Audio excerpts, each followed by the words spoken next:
Hello and welcome to another episode of The Wave, the wonderful Alberni Valley Experience. I am your host, Don Texan, coming to you live from our studios in the unceded territories of the Taşat and Hupachesed peoples. Today, first of all, I'd like to thank you all for tuning in. And today we're going to be discussing something that's very, I would say, urgent. People have to be aware, people have to be informed, and people have to be led into taking action on how we are going to solve these two problems. One is the opioid crisis and the homeless crisis as well. As I was wanting to begin by saying the homeless situation, but now it's not a situation anymore. It's a crisis. And with me on the panel today is Major Michael Ramsey. Almost said Captain again. Major Michael Ramsey from the Salvation Army. Welcome to the show, Michael. Thank you for being here. Yes, thank you so much for having me. Okay. Also with us on the show is Ron Merck, who is the co-chair of the Community Action Team. Don, I'm glad to be here, just as Michael is, and I'm looking forward to it. Thank you for coming. And also a dear friend with us today is Miss Ellen Frood, who is, to my memory, that's the same with Michael, the Citizen of the Year awardee of the Chamber of Commerce. So we have our Citizen of the Year awardee as well, Ellen Frood, also the Executive Director of Sage Haven Society. Welcome back, Ellen. Thank you. Welcome back to you, and also you. And thank you so much, Don. And I'm also the co-chair of the Community Action Team as well. Right, Yes, co-chair thanks. Glad to be of here. the Community Action Team. And last but not least is a favorite artist of mine. She does fabulous glass artwork. Ms. Laurie Allen. Please introduce yourself, Laurie. Hi, thank you for inviting me. And I've worked in the community for over 20 years doing homeless outreach, and I'm currently employed by the Salvation Army doing advocacy work. Okay. So let's get right at it. So those of you who are viewing, please feel free to post your comments and questions on the live chat, and we hopefully will get to it as well. I'd like to start off the discussion with the opioid crisis. Where are we at? How did it get here? Where are we at now? You just said, Ron, that you don't call it a crisis anymore. It's a catastrophe, a worldwide catastrophe. Yeah, it's certainly broader than just British Columbia, Canada, or North America. There's lots of countries. Most of them, interestingly enough, the Western countries tend to have a bigger problem. It gets head in some of the other countries because of the policies they have. People tend to end up in prison and so forth, and that hides it. But really, because of the synthetic opiates that have come onto the market in the last 20 years, it's a huge world crisis. Oh. Yeah. So, but let's bring it home here. What is the situation here in Port Alberni? Well, Port Alberni, last year, 2023, we had the worst year ever in actual deaths. What makes you say that? Well, we lost 37 friends, family, neighbors here, and not only, 37 is a huge number for a community our size, but it also catapulted us into the third worst death rate in the province. So that kind of dictates where we are. That's us, Port Alberni? Port Alberni, we're the third. And I want to be clear on this because... But that's the province. We're the third worst rate for the province. The first is downtown East Side, and that would be evident. Mm-hmm. The second, frankly, we're probably in second place because second place was Hope.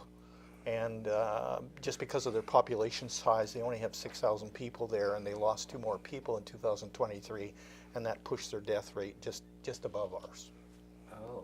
So, yeah. So it's I don't call it a crisis anymore. We're way beyond that. We deferred. We defined it as a crisis in 2016.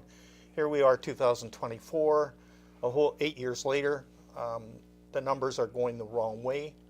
And so we've moved from crisis to catastrophe. No, I understand, Michael. You're on the forefront of what's happening because you're out there on the streets and dealing with the actual people who are going through this. Yes. So what has your experience been? What have you seen? Well, what have I seen? Well, this week alone, I've had 2 friends of mine die due to the opioid crisis, right? And it's awful. Every day, I'm having lunch at the Bread of Life with my friends, and in a given year, many of them will not be there again. And it is heartbreaking, and I've been doing this work on the front lines for more than 20 years across this country, and it gets worse and worse and worse. No, you've been all over the country. Like, how does Port Alberni compare to where you've been before? Is it worse here? I mean, we're number 3. That's not something to brag about. Sure. So other locations I've been in have been the Downtown East Side, Regent Park and Inner City Toronto, Winnipeg's North End and Stony Mountain Penitentiary, as well as rural postings. And so, I mean, the Downtown East Side, we've already talked about their numbers there. Inner City Toronto's bad, but Port Alberni, I believe the statistics are much worse. Oh my goodness. And you as well, Ellen, you're there also. That's what Sage Haven Society is all about, helping these people.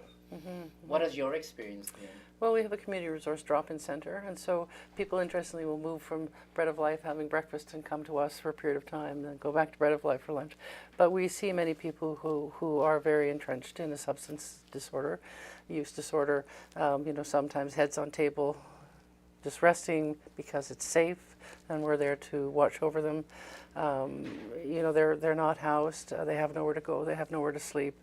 They can go to the Salvation Army, but many are still, sleeping rough in back alleys and out in camps under tents. There's no dignity. I have to say, we're not able to put a roof over somebody's head to let them just start having some basic healing with the basic necessities of life. It's heartbreaking. Oh, you, Laurie, you said you've been involved in the outreach? Yes, homeless outreach. Homeless outreach, yeah. For nearly 20 years. So I've watched quite an evolution of substance use disorder. So I've witnessed it get a lot worse. And what's really heartbreaking is watching young people enter into it and how quickly they deteriorate and how far substance use disorder can take them down. It's really quite heartbreaking.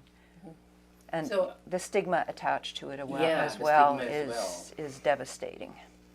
Yeah, but I just need a little history of how did this come to this point? Like when you say opioid crisis, what are we talking about? Drugs, fentanyl, what exactly? Different kinds of substances?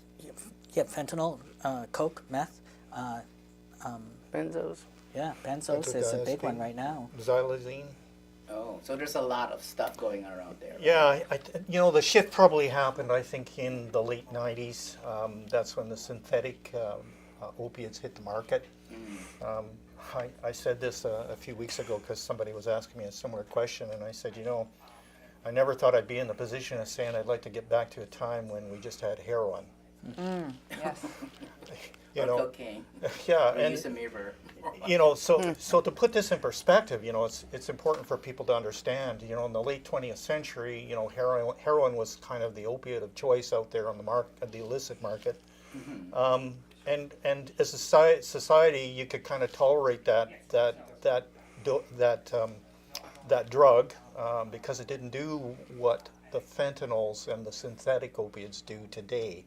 So, heroin, a person could take it. You obviously would have addiction problems with it, but it wouldn't kill you. And the difference now, people have to understand with the synthetic opiates that are on the market, fentanyl, carfentanil, and the other stuff that is added into it, it can be as much as a few grains on the end of a pencil that makes the difference between this dose being Lethal. tolerable Yeah. or being lethal. Right, but people did die of heroin. Oh yeah, certainly. I don't want Just to. wanted. I don't want to minimize that. Don't want to minimize what heroin did to us as a society. yeah. Totally. But the difference between synthetics and what we call, a heroin is a natural product from opiates, opium, plants and stuff. The difference now is tremendous. It's night and day. Fentanyl is like 100 times stronger than heroin, and so Whoa. In doesn't the take much In to. the 1990s and the early 2000s, when we were in Vancouver, crystal meth really started to get into the elementary schools, and that's where I first noticed that children were becoming addicted to serious drugs that had lifelong consequences, and they're winding up in this situation at an age where they're well too young to, even vote or make decisions legally, and all of a sudden they've been handicapped by addiction, which leads them down this road. And it's probably for people viewing this, because they're probably asking these questions in their head, like why do these drugs cause such a problem physiologically for people? And so you mentioned crack cocaine itself. The difference is crack cocaine is going to drive your dopamine levels in your brain up to 1,200 times what normal levels would be. And when you cause that to happen in a person's brain, dopamine is that brain chemical. We all have it. It's a natural chemical in your brain. It's the thing that makes you like things. When you drive it up 1,200 times what your natural level would be, you're going to go back to that same thing because it makes you feel incredibly euphoric. And that's what causes the beginning of addiction. But how did it all start? Like, who invented this stuff? Like, was it even legal to begin with? Never. Yes, it was. Was it? Yeah, sure. I mean, even in Canada, we didn't get Was it like inherent in like the painkillers that doctors prescribe and all that stuff? I tell the story of Ugg. Ugg, is a Neanderthal guy, and when he started his first fire, burnt his fingers on his fire, he realized that there was those leaves he collected the other day, and he chewed on them, and it made the pain go away. We've had these kind of drugs in our social structure for tens of thousands of years.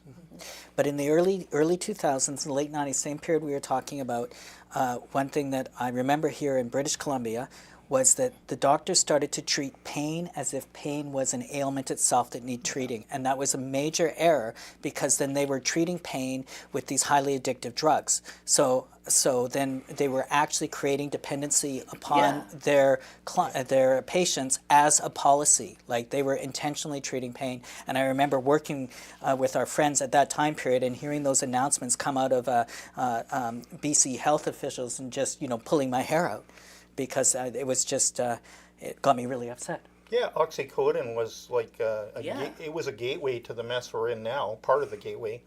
And Michael's, he's right on the money when he talks about this, because what happened at that time, the pharmaceutical companies were putting oxycodone forward as the panacea for pain. Yeah, I mean, so we have the medical system and the pharmaceutical companies to blame for all this mess. Certainly part of it. And then on top of it, you get the perfect storm when you introduce these synthetic opiates, and then you put it together with other chemicals like xylazine, benzodiazepines, and then we mix other things like meth into all of these drugs, and you get a cocktail that's incredibly hard to resist, but also incredibly dangerous. And then at the same time period, as all of this has been going on, at the same time that after prescribing to relieve pain as if pain is the actual challenge rather than what's causing the pain. At the same time as you've got the drugs being introduced to the elementary schools, particularly with crystal meth, at that same time they've taken away funding from detox, from rehab, from rehabilitation. So when I was in the downtown east side 20 some odd years ago, if I had a friend who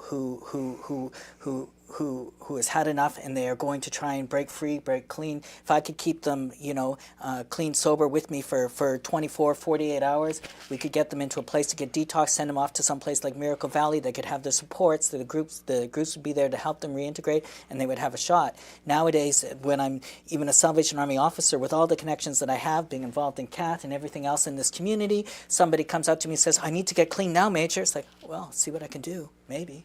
Maybe. Oh, and hurry up and wait. Maybe in 2 weeks or 3 weeks, or maybe it's 3 months. This is not we can't help people immediately now. That's part of the crisis.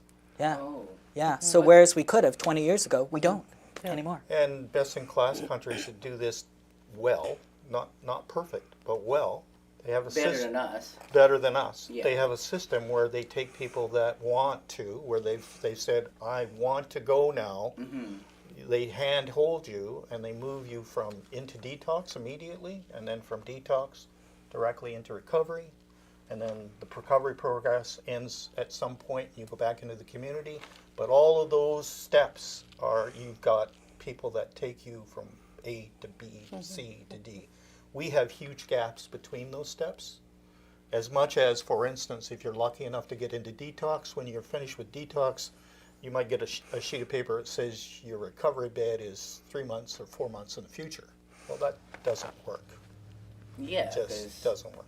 So that's where, you know, in the continuum of everything, they're released and they come back to the community and they have nowhere to go, so they return to where they've been always. And so we see a vicious cycle. so you know, again, what we're looking at is how do we house people? How do we help people when they're coming from recovery into housing? And then we sort of cross into that. Yeah. Yeah, and that's so important, the after bit. When I was involved in corrections in Saskatchewan, we worked with the program for people who had been convicted, and so we would keep in touch with them while they were away in prison. We would set up a plan for them while they were away in prison. Then before they got out, we would get them a job, we would get them a place to live, and we would get them a social group that wasn't their social group before they went in. So a church group, a club, a sporting group, something like that. And in the 6 years that we ran this program, of all the offenders that we were dealing with, we only had one repeat offender. There is no reason why this can't work across the country in both criminal justice and in addiction. If we provide the supports for people and prepare people for their reintegration into the community, there is no reason why they can't have a full, healthy and whole lifestyle. Yeah. Now, Lori, you said you've been involved housing outreach for 20 years. Yes. Can you tell us a little bit about that, like how this relates to the whole scenario of what we're talking about? Well, the lack of housing, we've lost a lot of housing stock in Port Alberni for various reasons, and it hasn't been replaced, which drives the price of housing up, and it increases discrimination against people who are substance use dependent, and it's just a vicious circle. So when a person, say for example, go back to the treatment model that we were talking about, a person is released from detox or released from treatment, the rates of recidivism are very high because they don't have the social supports, and a really basic social support is housing. You know, we need to look at Maslow's hierarchy of needs, the base needs of people, and address that. Well, you were discussing a while ago, in some countries, you said it yourself, even in Canada, housing is supposed to be a basic right, not a commodity, which it is now. That's why we have so many homeless. Yes. Right? So what can we do about that? Like starting with our community. I'm glad about the tiny homes. That's just a step. That's just a little step of what we can do for now. So what do you think what more can be done by the city? Is the city doing it now? Well, the city will tell you that housing is a provincial mandate. Yeah. Okay. However, and I say this at every level of every government, whether it's ACRD, city, even First Nation health or health authorities or First Nation governance, all of those groups have influence. And so you can't just abdicate your responsibility. The very least you can do is be speaking and being an advocate for housing within the community. So the first step I would say is the community as a whole, our city, our ACRD, First Nations, all the other groups and organizations we have in town, the more we speak as one voice to the province, the more likely we are to get resources allocated to the problems that we have here. And housing would be at the top of my list. You know, Lori has already talked about it and said, like, people don't start healing when you're living behind a dumpster. Yeah, exactly. Yeah, in fact, you're more likely to want to take more drugs to make the pain and suffering go away. Numb it. Yeah, when you're cold and hungry and you know, it's the middle of the night and you're afraid for your life because other people are coming by in the dark. People stay awake all night and sleep in the day when they're homeless because they're afraid of what will happen to them during the night. So we have to have housing in place so that people have a safe place to lay their head. Nobody starts healing from drug addiction until they have someplace to lay their head. I mean, a good example of what could the city do is what they did with us when we developed our second stage housing project. And so it started with the donation of land by the city. And as it did with the tiny homes, the city donated land. But it's a partnership between the city, BC Housing, and Sage Haven, and collaborated on that to build 22 units. So what can the city do is just things just like that, is to provide land for starters. But I think that, you know, on a municipal level, they can look at zoning there. Zoning could be inclusionary. So, Okay. you know, so now what we have is the province is saying what we want is we want greater density. So people will now be able to build a fourplex on what originally has been zoned a single family without any questions, where once upon a time they had to get all sorts of bylaw stuff had to take place for somebody to do that. So what we're going to see is greater density, but every time you take down a house, it could be a low-income affordable, and you build something that now is no longer affordable for people. That's right. So you know, so ensuring that when you're doing this kind of added density, that whomever is doing the building is asked or mandated in some way to ensure that you have the same level of affordable housing in what you're building, as an idea, as an example. Right, but there. I mean, that is like very base, and you know, I'd like to. Well, no, I won't say. How's that sound? That was. Yeah. Ellen's on the right track though, because you know, by simplifying procedures around housing for the demographics we're talking about, the more the city does that, the better off. Yeah. And we have models. We've started, right? I mean, could you say we've started in the city? We have started, and I think we're lucky enough that our particular council is you know, they're open to these ideas in our community, and some All of them? not all of them maybe, but enough. And other communities are not so inclined, so that's important to make that distinction. But however, we're not at the top of No. communities that do. So some examples of how communities have really stepped up to the mark. We have some communities in the province that, for instance, they mandate and say to a developer, when you're putting this development up, X percentage will be set aside as affordable housing Can you units. give me an example of a city that does that? Yeah, I think Langford does that, in just outside of Victoria. Okay. We have other communities. What they do, they tell the developer, you must contribute to this fund over here, and this fund will be used to provide other housing in the community. That's a good way to do it. Yeah, so those are well-established precedents that our community could step up to and begin. And or require that a certain percentage of the development include low income or geared to income housing, which is not happening now. Right. Yeah. And low income and geared to income is wonderful because it provides people the opportunity to move, Yeah. right, and not be penalized if they are able to improve their situation. But also what we really need is some supportive housing, because, I mean, low income housing isn't going to help people who don't have the means, the very basic means. So we need some support.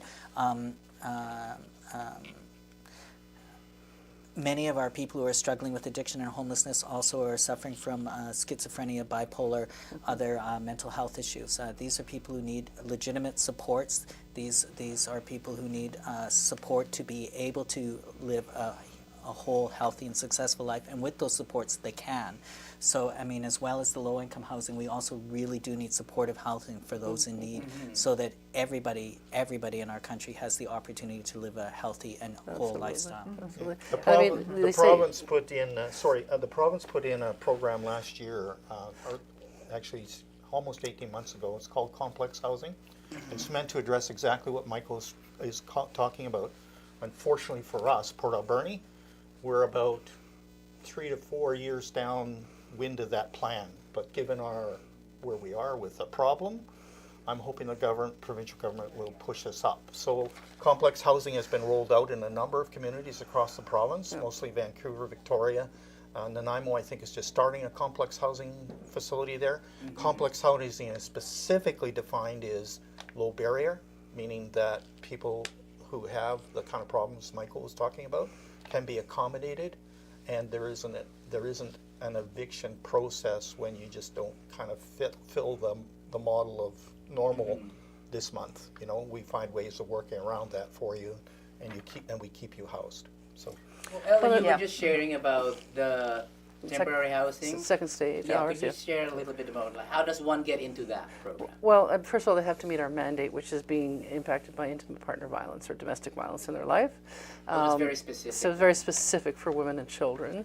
And it's quite magical to see what's developing in that community right now. So we're almost full. And we have people who've been living precariously or not had couch surfing or not had a home. And they're now living in beautiful facility with furnished and clean and everything is great. And they're developing a community of people together and they feel safe. One of the biggest and most important things is they feel safe where they are. And it is really amazing to see that start to grow and develop within the community. But I want to mention a couple of other things. Like, first of all, what we're talking about when we talk about supportive housing is we need housing first. And housing first, the principle behind housing first is you will be housed. And then once you're housed, we're going to figure out what are your needs, and we're going to work to build a personal service plan basically around each individual, not a way that we're going to do it this way and that's what everybody has, but rather a plan that centers around that one individual and help them move from there. So you can take people in at a very high level, detox, and then move them into a treatment plan to perhaps somewhere where they're gaining skills or learning or social enterprise, and then into longer term housing. So that's really important. But the other thing I want to bring up is that the BC bill just announced that they're going to, I can't remember how many $1 million they're putting into it. And what this is for people to have affordable housing. And what that means basically is somebody whose income is about $85,000 a year. Well, the people that we're talking about, many of the people we're speaking of right now with substance use disorder, their income, some of them aren't even on income assistance, right? Why can't you run up by Megan? Affordable housing is somebody who and earns $85,000. that pretty How well, is that affordable housing? right? Exactly, but that's what I'm saying is BC Build is proud of this big announcement. I mean, it's good because we do have middle income people who need housing. Just everybody needs housing, But the fact of the matter is that they're not addressing a critical need in the community right now. And the other thing that happens is we are a remote community. We are a remote community that serves rural communities, and you cannot treat us like we're Victoria or Vancouver or wherever.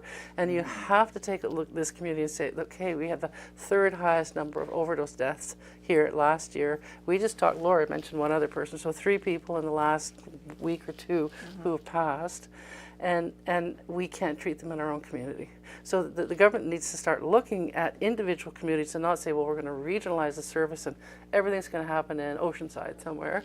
You need to bring services here. No, we it need has to to be like house by people first. municipality, Exactly. We need to house people first, and then we need to look at, dignity. I call it the inherent right to equal dignity is what I look. I just think that we all have the right to that kind of dignity, and we don't right now. We don't. So, Laurie, in your experience as an outreach, like a homeless outreach, was it a housing outreach or homeless outreach? Homeless outreach. Homeless outreach. Like, could you walk me through the process? Like, you meet a person, he's homeless. What's the process going to be like for that person? It evolved over the 20 years that I initially did it. Originally, it was a pilot project, and the Ministry of Social Development and Poverty Reduction funded it. So what I would do, I had a special mandate with the Ministry of Social Development where if a person was not on income assistance, I had special protocols. They came in under my umbrella. There were special protocols and they didn't have to meet all of the criteria in order to qualify.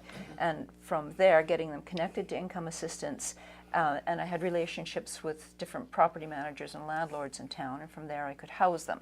And I learned very quickly house appropriately. Like a person that is choosing to remain in substance use, contact a landlord of a building where that wasn't going to be an issue. Like I said before, we've lost a lot of housing. And how did that happen? Various things. Fires, Okay. for example. Like, we lost a number of apartment buildings due to fires, the population increased a little bit. Prices the issue is really complex.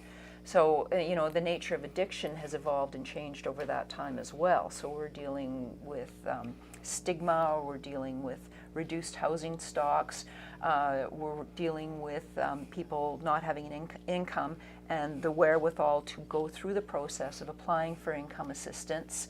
It just kind of snowballed, and I have to say that the substances have gotten much, much worse. They're really crippling people. So I'm just trying to wrap my head around it. It's so vast, right? This subject It matter is. is just so vast, and but I'm just trying to bring it to the wave, like the Alberni Valley experience. It will be too big if we tackle the whole the whole thing, right?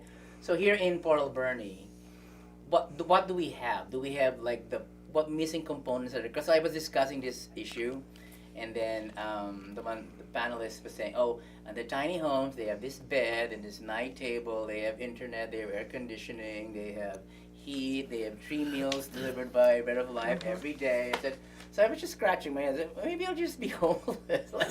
But that's not the point. Like, my point is, that old adage, like, give a man a fish, he will eat for a day. But teach a man to fish, he will eat for a lifetime. So in this old program that we have in place, are we giving him a fish, or are we teaching them how to fish?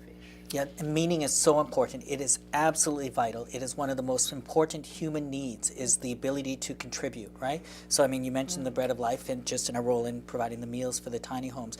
One of the things we really try to do at the Bread of Life is the people who come and dine with us, or the people who stay with us at the Salvation Army shelter is provide the opportunity for them to volunteer. Everybody can do something. Everybody can serve something. Everybody can wipe something down. Everybody can go outside, pick something up. Some people can walk with people to appointments. Some people can help. So one of the key things that we try to do is provide some meaning and opportunity to people's lives, because you're absolutely right? Teach a person how to fish, walk with somebody. There's so much still of this attitude, I'm going to do this to you. Oh, here's this problem, I'm going to fix this for you. I'm going to take you here, put you there. Like, honestly, I invite anybody, sit down, have a conversation down at the Bread of Life. I had lunch down there today. Sit down there, chat with people, right? Find out what's going on in people's hearts and people's minds who are struggling with these issues. Is a different Absolutely. Story. You and can't like do a cookie cutter thing. Exactly. And as we do that, I mean, it also empowers people, right? Rather than me telling somebody this is what you need and this is what's going to help you, if I sit and listen to their conversation and then walk with them to try and sort some of this stuff out, I mean, it just means the world. Interesting life stories you hear sometimes too, isn't it, Oh Michael? my goodness. Yeah. Yes. Yeah, when we did a documentary from the community action team, the Humans First documentary, Yep.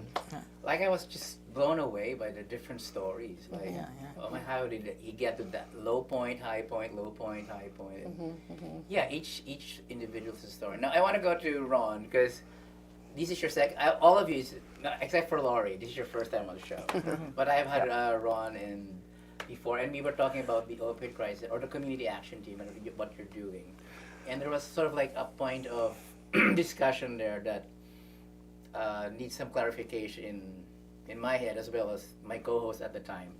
Like, you said something like addiction is a choice or not a choice, or you said like addiction is a choice at the beginning, but it will come to a point where it's not a choice anymore.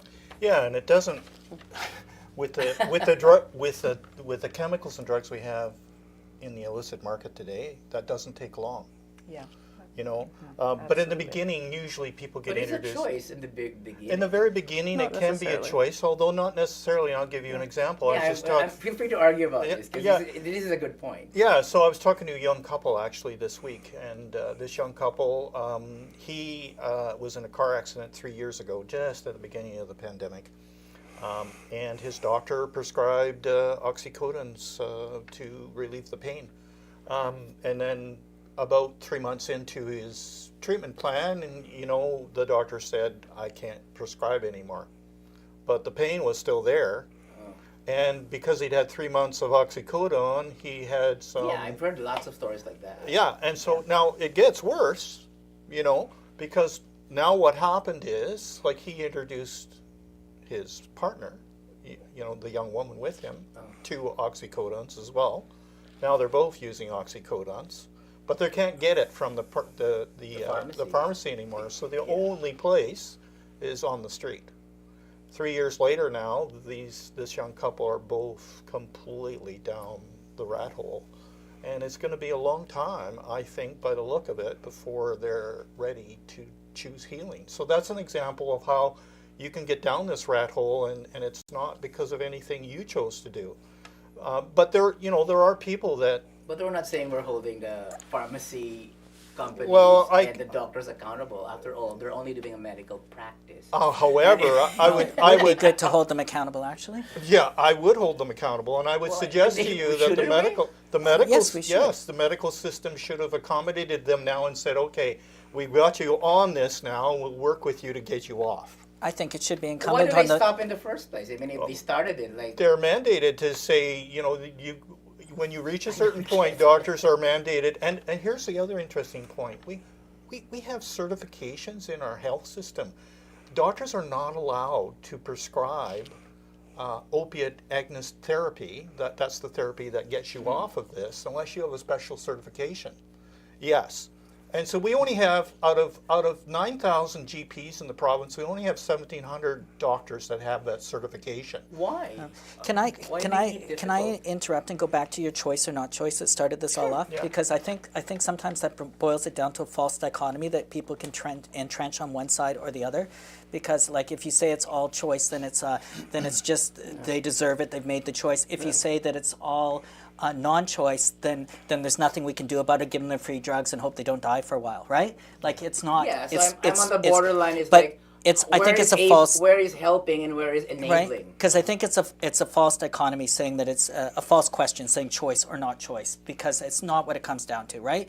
So if anybody's ever been addicted to anything, right? You know, if you've been addicted to sugar, to video games, to something as serious as, you know, alcohol or drug addiction, right? It gets a hold of you. It's like it's got its hand around you, right? Mm-hmm. Right? And you feel like you can never ever get free of it. But you know what? Sometimes through circumstance, through help, through people, those fingers can loosen, and people can start to live lives and be sober for a week, a month. Or I've got one friend of mine who's been free of her addiction to various drugs for just had her 9 years, right? I've got another friend who's on 15 years, right? Another friend who's on just about 2 weeks, right? I mean, the hand is always around you, but it can be With the help loosened. and support. Absolutely, with the health and the support. So I'd hate to say that it's no choice, because then that just sort of writes people off, and you're always going to be addicted. Just give them your free drugs, just keep is them it- out of trouble and all the But rest of that. Or to choice say that get it's all get choice. into rehab will still be their choice. Well, and it needs to be more than just choice or no choice, right? You got to be walking with somebody. You have to support somebody.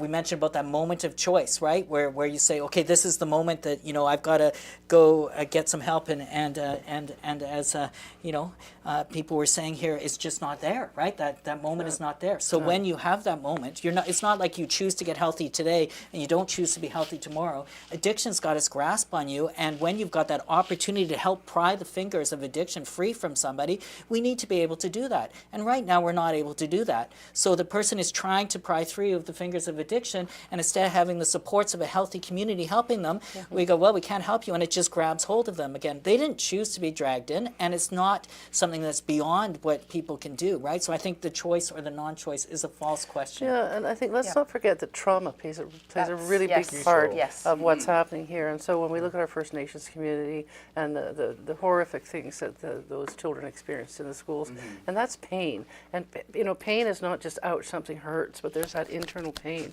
And sadly, drugs have been something that has softened that pain and helped to make it go away. So again, it's not just. Sometimes I hear stories of adults introducing their children to drugs and taking their children into the sex trade. So, so that's not a choice. Believe me, there's no choice No. there. This is For the called kid. survival, right?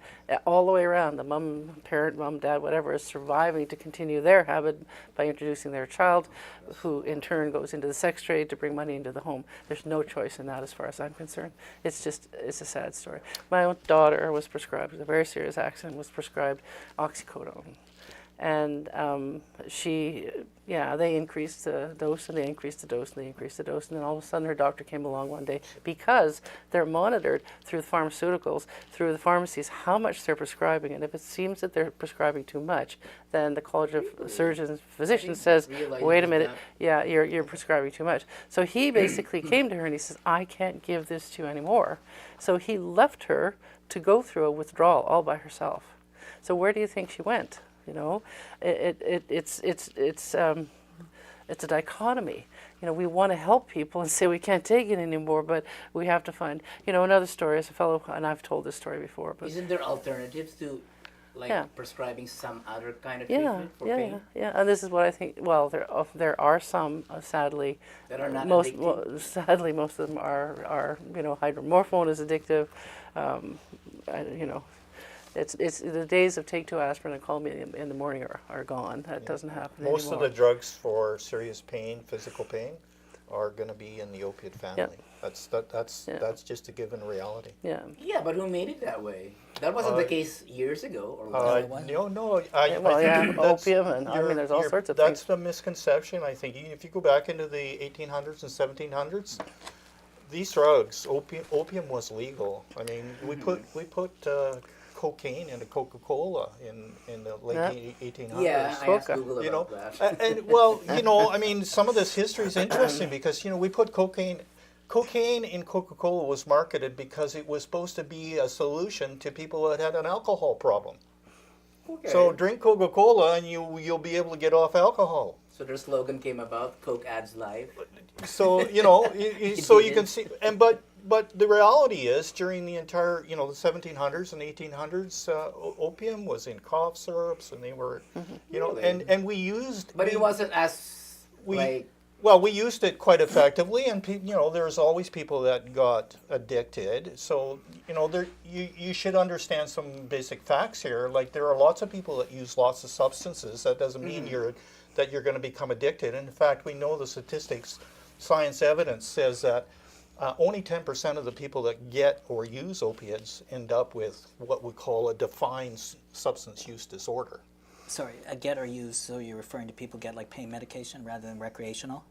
Either, both. Yeah, but I'm just saying Yeah. that this isn't a recreational No. sample we're talking about. This is a sample of prescription and everything. Yes. Okay. Yeah. Okay. Yeah. so do they usually start there, the prescription, or It can. people It going can. into schools and selling drugs? It's just as common, like especially in the youth environment. Youth, they want to try everything, right? And so it's quite common for youth to move down this path pretty readily because somebody introduces them to a drug, and next thing you know, and the facts are and we're talking science evidence here now, especially in the last 2 decades. We know that as people begin to take opiates in a very short period of time, it changes the actual structure and form of the brain. And once that, really? yes, so the linkages that we have between our brain cells modify and change, and then the expectation is the brain is looking for that drug, and if you don't get it, you're ramping up. Your brain requires more of that given drug to give you the same feeling, so you take more and more and more. And once that addiction process is in place, it's incredibly difficult to get off. However, I want to link into what Michael said. Recovery is possible. Yeah. So in everything we're saying here, I've lots of people have told me about their recovery journeys as well, and I've seen that recovery journey with people. It's not impossible. No.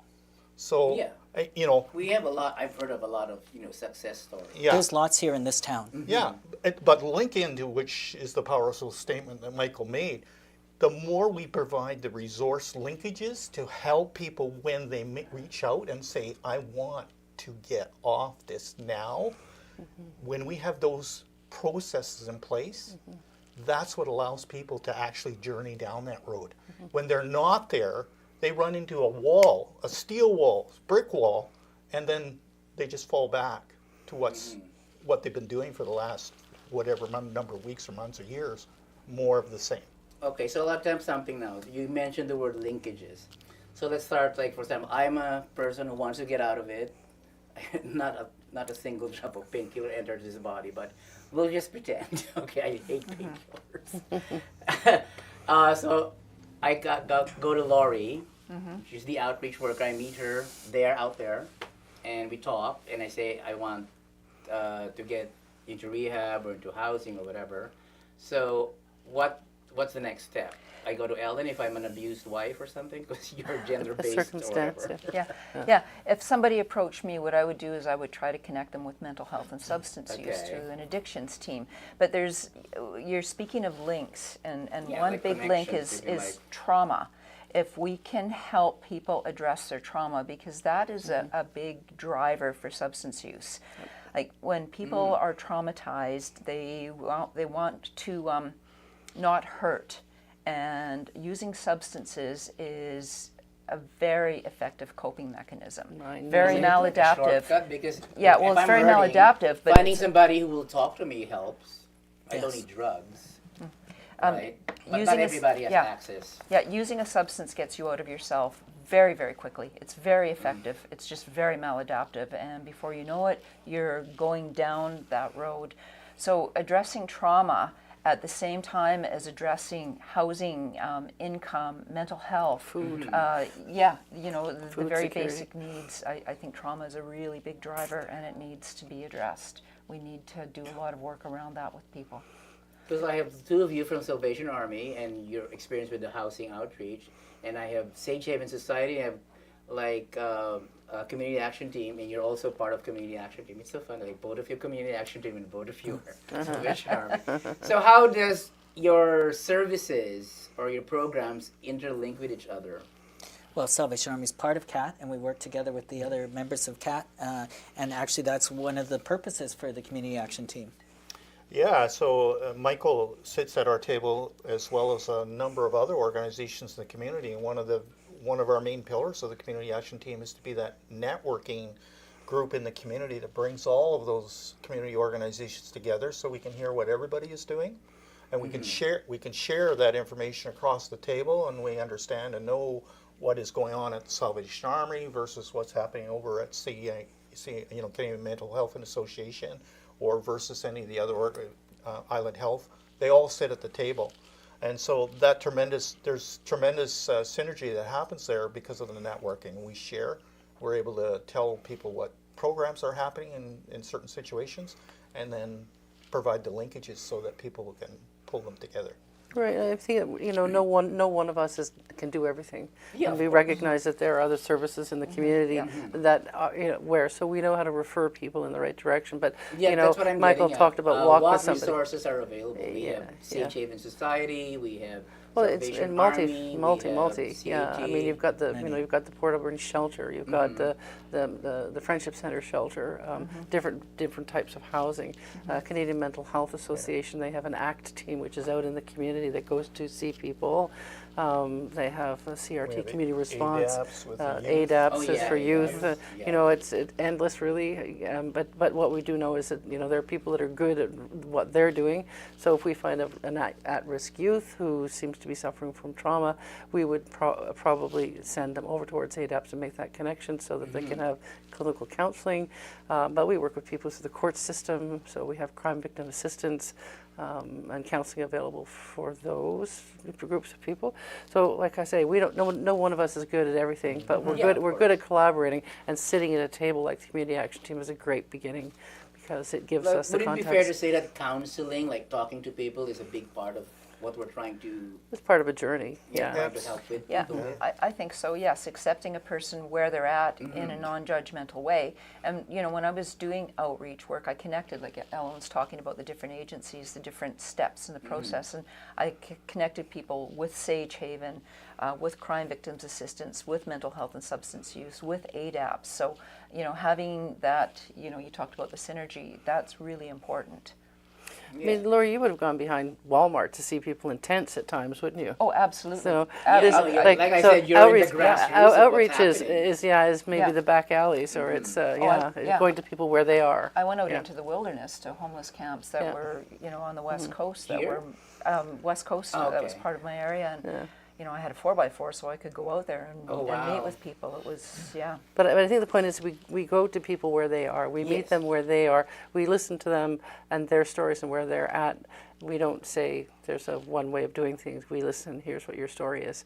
So let's see, where can we go from here? We can walk with you. Do you need us to go to the hospital with you? Would you like us to make a connection with a doctor? Can we make a connection to mental health and substance use? And you start. There always is a beginning, but it's listening to their story and seeing Well, in where the they're course at. of our conversation, I don't know where, but in the course of our conversation, I seem to remember we have resources available, but one of you mentioned that we don't have enough resources available. What And or is that? Yeah, so I was just thinking as we were talking here, like what we should sort of talk about is what we're missing. Yes. And yeah. so recovery beds is a prime example. Yes, We don't have recovery beds in absolutely. Port Alberni. No, huge. So and you should talk. We need to talk about what recovery means in the province. So until we actually make the shift and walk the talk about that, substance disorders are a health challenge, meaning that recovery should be a universal service that's Yeah. available to everybody. And frankly, today in today's world, if you want to get a recovery bed, you're going to go to a facility like up in Shawnigan Lake, Cedar, and you're going to pay $15,000 to $20,000 for 30 days. The average recovery is going to require you to be there for at least 90 days, and you're probably going to relapse once. But they don't have money. What So a now, false system that now is. you're getting into why we have the problem we have. So until the province accepts the idea that we have to have publicly funded recovery beds, we only have 3,600 recovery beds that are publicly funded in this province. We know statistically there are about 125,000 people with active severe substance use disorder, and that number is a conservative number. It's more like 225,000 if you believe the coroner's report. So you take those 225,000, you put them into those 3,600 recovery beds, and what you get now is that it will take 9 years to put all of them through recovery, and then put relapse on top of that, and it suggests that 50% will relapse at least once, and Another 8 probably years. more. So now we're up to 25 years to get all people through a recovery bed system.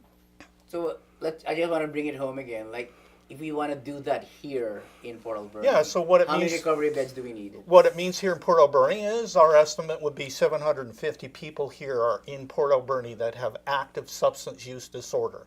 We don't have any recovery beds right now. You have to go out of town. Assuming that we got 10 beds, just 10 beds, which I doubt we'll get. That would be a Cadillac, wouldn't it? That would be amazing. More like 5, but just average it out to 10 because it's easier to do the math. Those 750 people would take about 18 years to go through the recovery process. Oh, I used to own and run a recovery house in town. We had a 3-bed government-funded recovery house. I had a contract with the health authority. And when I backed away from that contract after running it for about 11 years, those beds were lost. We had 3 beds in town, now gone. Yeah. I was never but can't replaced. your organizations do something towards that? Well, we do what we direction? can with the resources that the resources that we've got. And the thing is, earlier on in the conversation, we talked about housing was declared a basic right in this country. Healthcare is something that we've come to count on as a right. So if something is a right within the jurisdiction of a government, it is the responsibility of the government to ensure that that right is provided, and that that right is provided to everybody. And it's So all 3 levels of government. at all 3 levels of government. It is Yes. incumbent upon the levels of government to make sure that it is available. Not that it's a fee for service, that if you happen to have the resources you can get there. Not that it's category X, Y, Z. If it is declared a right for everybody, then it needs to have universal access to it. And that's something that people really got to start lobbying their governments for. And really, I mean, our governments have to do what they say they believe. And if they say they believe something's a right, then make it accessible to everybody. Because that's another thing that that revolves in my mind. Like, we send money to other countries, and yet here we have a need that's not being addressed or funded properly. We have people in this province, in the city, who can build houses. We have people in this province, in the city, who need houses, right? It's simply a matter of coordinating it, and if those with the resources are able to do it with the... Or bringing the right attention to it. Well, I mean, I can't believe that if the country, the province, and the city actually said, you know what, we're going to take this year and greatly reduce and maybe eliminate homelessness. I can't believe that they couldn't actually do that with all the resources that they send out. I mean, so if they're really willing to declare it declare it a right, and they want to do it for more than just a headline, then put your money where your mouth is, and start building houses and start building beds, right? Right. Well, Ellen, I remember you saying something one time in one of our meetings, that there was a halt on housing or something. Well, I had occasion just recently because BC Housing is probably about to announce more funding for women and children in the domestic violence sector for permanent long-term housing. And so that's very exciting news, right? And so I say, yeah, I got to talk about. So I had occasion to go to the city and speak with our planner about that. And part of the purpose was a preliminary, can we take a look at what the city might have available in the way of land? And I was told that staff have been directed by council to put a hold on things like this for 6 months. And I can't understand why. The reason being? I don't know. No. Okay, No. nothing. And again, I mean, I have a very respectful city staff are directed by council, so I place no fault. I mean, I just, maybe there's a reason. It's beyond me, to be honest. So what does it mean exactly that they're Well, putting a stop so for 6 to months? put a hold, yeah. And again, it just means that somebody like me can come forward and say, well, now they're doing what's called an RFPQ, which is a request for pre-qualification. So I'll submit a request for pre-qualification. They'll say, okay, Ellen, go ahead. We want you to put a proposal in, and I have to go the full RFP. So now I need land. And before I can figure out what the design is, I could take what we just built and drop it somewhere else as long as I have a really big footprint. But now I need to put that proposal in. And if I don't have land, a basis, which I believe is something that all cities across this country can be doing on a municipal level, is freeing up the land. Like what they did for our Yeah. temporary house? Absolutely, right? And the one at Dining So Hill? it creates some frustration to feel that, and also again the priority is now being placed on fourplexes on single-family homes. And my question was, well, I guess I should be considering putting a bunch of fourplexes up all over the city. And the response to me was, well, yes, you probably could. So that would be received well, rather than creating a supportive housing complex for people. Not supportive, pardon me, long-term housing. So, I mean, I'm going to move forward, and I would love to be able to move forward with the city, but I'm uncertain about that right now. She's gonna end up waiting for the approval, and it's gonna take 6 months before they get around to giving Well, her the stamp if they do. And in the meantime, Well, and I wouldn't want to more make, people are I getting don't want to homeless presume, out because I there. mean, I could quite easily, ask to see the mayor and have a conversation, say this is what's happening, and things could change. So, I'm respectful. I understand Yeah. that, there are processes, and I get that. But it was disappointing, very disappointing to hear, because I was pretty excited, like, oh, yeah, I think we have an opportunity here. So again, I want to go back to the resources, and you said recovery beds, but you have beds, and other places have beds, but they're not recovery beds. I don't have recovery They're just beds. shelter beds. Yeah, we Am I don't right? have no recovery, yeah. Yeah, and detox plays a part in this, because one of the things we did in the province is we have a separate process between detox and recovery. Best in practice, I mentioned this before, but best in practice countries, they're not separate. The program itself may be separate in the facility, and you go into the detox part, and then when you finish detox, you go right into recovery. In British Columbia, those are separate, distinct programs, and we have these huge gaps in between when you leave detox and you enter into recovery. So, those are kind of the simple, I call them the low-hanging fruit solutions. It just means somebody in a policy position in the government signs says, and we're putting those together. Simple, easy peasy. Same. So who do we go to? Well, we go to the province. So if you're telling We your go to audience our here that are representative watching, or MO, whatever you yeah. call that? So if we're telling the audience here what they can do, well, they need to advocate with their MLA, or the Ministry of Health, or the Ministry of Mental Health and Addiction, or our Premier, Mr. Eby.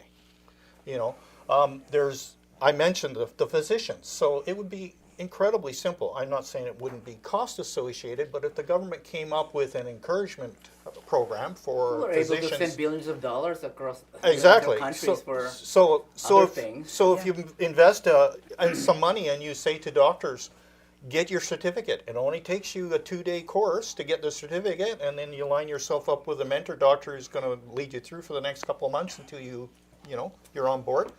But if you had an encouragement process like that for physicians, and we got doctors on board that can prescribe oat therapy, that would make a huge difference. Because I want to mention, here in Port Alberni, we have one resident physician in this city that is certified. Only one. One Out of how many? 45 GPs. Here in Port Alberni? Yeah, and no Okay. ER doctors that I know of that can do this. So, that's part of the problem. So when you go to the ER and you say, Michael or me, and we go there and we say, I have addiction problems, but I'm ready. I want to go to start healing. And the ER doctor is going to say, I can't help you. I'm glad. In crisis, they might put you in the psych ward and do a medical detox, Yes. but that might take 4 or 5 days, and then you'll be discharged, and you're back to And the then you're same back community on the you came street. from. Yeah, 4 Yeah. or 5 days is short. If Yeah. you've got an opiate addiction, the detox process is extremely yeah. painful. So Yes. a Yeah. person is really motivated Yeah. to continue to use unless they have something to help them come off of the opiate. It's an extremely I mean, I'm going to difficult tell you a process. direct story. And this person told me this is a direct story. And this happened a year ago. They went to the ER, talked to a doctor there, said to the doctor, they waited 5 hours in the ER to get to see that doctor. And then, said to the doctor, I want to start detoxing. And the doctor said, I can't help you. Here's a referral slip to the Mental Health and Substance Use office on Rogers Street. The person walked out of the hospital door, flipped open their phone, called their dealer. The dealer was there in 15 minutes, gave them their next drug because they were already They're more accessible. dope sick. Yeah. Yes, that's the motivator. That's the Dope sick is motivator. brutal. Exactly. So the story I tell is somebody who came to us on a regular basis into our drop-in center. Nice fellow. We'd had a friend, lots of conversation. He talked about his family back in Alberta, the jobs that he'd had. He had an accident. He started, and all of a sudden, pain became the issue, and all of a sudden, there we are in addictions. And he was in there on a Friday afternoon. It was later in the afternoon, and our mental health services kind of go Monday to Friday. 8 to 4, and there is some on the weekends, but not a lot of. And he was doubled over, and he was crying. He was crying, and he said, "Ellen, it hurts. Oh my God, Ellen, it hurts." And he's crying. The tears were pouring down his face. I didn't know what to do. He had started on a Suboxone treatment, which is an opioid agonist therapy with the doctor, and it wasn't enough. They needed to do more. It takes a while to get it regulated, right? And he tried to contact the doctor, and the doctor was away for the weekend. And the option was to go to the hospital. And he said, "I can't go there. I've been there before. They don't treat me right. I will not go to the hospital. I refuse." And that'll be the story for many people who don't want to go to the hospital because of the stigma associated, how they look, how they smell. You're just here because you want more The stories drugs. about how they feel they've been treated. How they've been treated. I mean, on the hospital, maybe somebody from the hospital will come talk to us after this, right? But, he died. 6 months later, he was gone. He died, right? And my heart, your heart breaks. It doesn't matter if it's 1 or 10, your heart breaks every time we lose somebody. Yeah, Put it- human you- life is a human life. Put it in perspective. If you went to the hospital and you were having a heart attack and it was after 5 o'clock in the afternoon and the doctor said to you, come back tomorrow when the guy that's certified to give you the medication is there, we'll treat you. That's how broken our health system is when we relate to people with drug substance disorder. That's how broken it is. And with mental health, it's attached to that. I mean, I don't know the stories I've heard of our friends showing up there in absolute need, and not only leaving, but leaving without their clothing, or Yeah. and it's Oh, yeah. horrendous. We had somebody came back with a sheet and in her underwear, Yeah. discharged. Yeah. Really? Yeah. From the Yeah. hospital? Yes. Yeah, there Yep. was an article Why on the would they news. do such a thing? Yeah, not long ago they were releasing. See, we all threw our hands up. Yeah. Yeah, Why would you? but yeah, releasing people without a ride home, without clothing, Yeah. that sort of thing. And my husband was going, well, that must have been just an isolated incident. Yeah. I went, oh no, I've seen that a lot. Yeah. I know this because this is directly in my family, and I don't like to link the two together, but I will say this story. Mental illness, went to the hospital, was admitted into the psychiatric ward here. They shipped him off to Nanaimo. When he got to Nanaimo for in-depth assessment, he went to the Nanaimo hospital. 10 hours later, the psychiatrist there said, go away, released them, and I got a phone call at 3 o'clock in the afternoon and said, what am I going to do? I'm standing in front of the Nanaimo hospital and I don't know how to get back home. Can you come and get me? Yeah. What part of that makes sense in our Part of it is society today? humane even.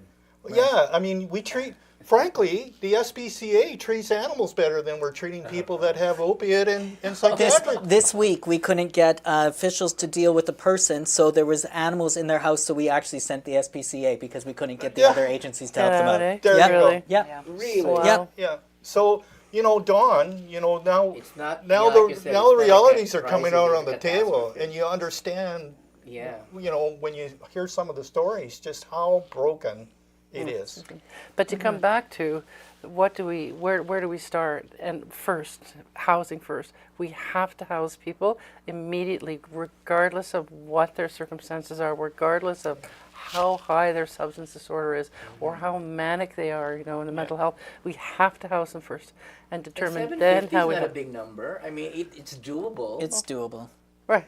right. Yeah, when you think of But them not with 10 beds at a time. Yeah, I It's know, not, but- right? Yeah. recovery, but housing is a different issue. Yeah, that's it. you Yeah. know. And there was a really cool research article came out this week, Yeah. and it makes a direct link to homelessness versus overdose deaths. And the linkage is for every 10% of increase in homelessness, you get 4% more overdose deaths. So the linkage is, that's a scientific research paper we're talking about here. Correlation. I mean, we all knew that was there anyway. Yeah. Now it's a proven So stat. it's statistics, yeah. Yeah. Well, I'm getting the signal from the director. I think we're out of time. Is that what you're trying to tell me in that little piece of paper? Which I can't read because you're in the dark. But there's still so much to talk about. I think I'm going to invite you back for a part 2 sometime in March. But in the meantime, I hope you enjoyed the show and hopefully lit up something in your mind to become more aware, more informed, and more, hopefully, involved. We'll catch you next time on The Wave.